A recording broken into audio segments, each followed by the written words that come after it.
तो परमात्मा 9 महीना हमको पेट में बिना भोजन कराए रखा है, वहां सुख दिया।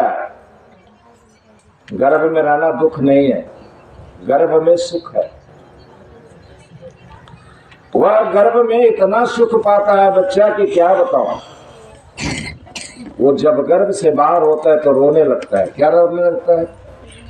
वो इसीलिए नहीं रोता है कि मैं पृथ्वी में कहाँ आया, ऐसा नहीं।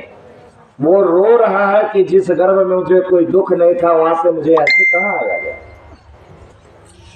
तो प्रभु ने कभी आपको दुख नहीं दिया, किसी को नहीं दिया। वो हमेशा आपको सुख दिया, बिना खिलाए, बिना आपकी आंख का, बिना कान का, बिना नाक का।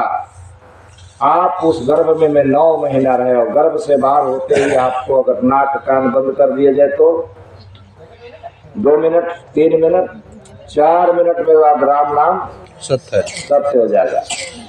उस प्रभु ने उस कोठरी के अंदर, उस जग के अंदर हमको 9 महीना रखा, वहां कष्ट नहीं दिया।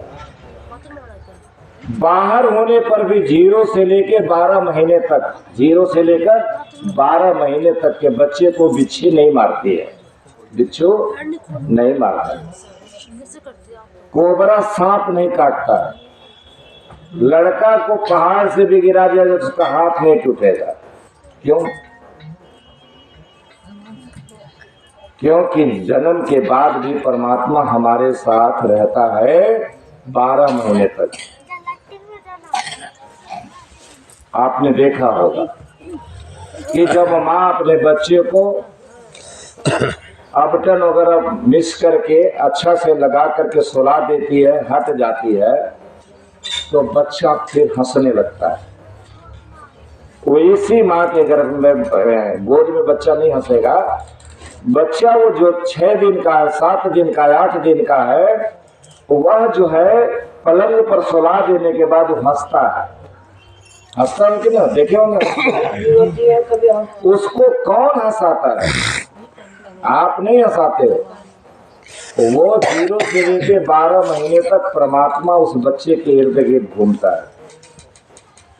तो गर्भ के अंदर सारे दरवाजे बंद है, सिर्फ 2 दरवाजे खुले होते हैं। कौन कौन? एक नाभि और दूसरा तालु। ये जो तालु है, जिसको संत भाषा में ब्रह्मंद्र चक्र कहते हैं, ये चक्र और नाभि का चक्र, ये 2 खुला रहता है। और जब जन्म लेते हैं तो ये दोनों बंद होते हैं, बाकी खुल जाते हैं। ठीक है। और जब ये दरवाजे खुलते हैं, आंख खुलती है, कान खुलती है, नाक खुलती है, तो हमको कष्ट शुरू हो जाता है। अब कान को क्या चाहिए? कान को मीठी आवाज चाहिए। कान को क्या चाहिए? मीठी आवाज चाहिए, इसको कड़वा आवाज नहीं चाहिए। कान का भोजन क्या है? मीठा आवाज, इसलिए किसी को कड़वा मत बोलो। नाक को क्या चाहिए? सुगंध।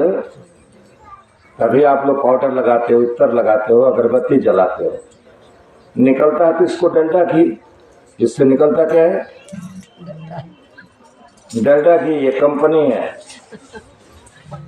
जब गैस वैसे नहीं हुआ करता था तो झोपड़ियों में चूल्हा होता था। क्या होता था?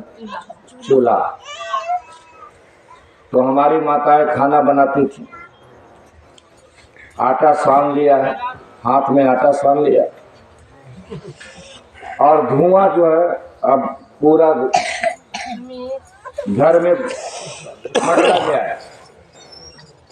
अब उसकी डलडा कंपनी पिघल रही है। गर्मी से क्या हुआ? डलडा कंपनी फैक्ट्री अब पिघल गई। अब वो डलडा धीरे धीरे नीचे आ रहा है, और दोनों हाथ में क्या है? आटा सना हुआ। अब वो करेगी क्या करेगी? अब डलडा घी तो निकल चुका है, अब कहाँ डालेगी? तो थोड़ा सा काम करती है, ऐसे करती है। अब हाथ में तो आटा है। अब बहुत जो फूहर होती है तो क्या करते हैं? एक तो ऐसे करके इसे कर दिया, कोई बात नहीं, समझ में आया। लेकिन जो फूहर टाइप की होती है,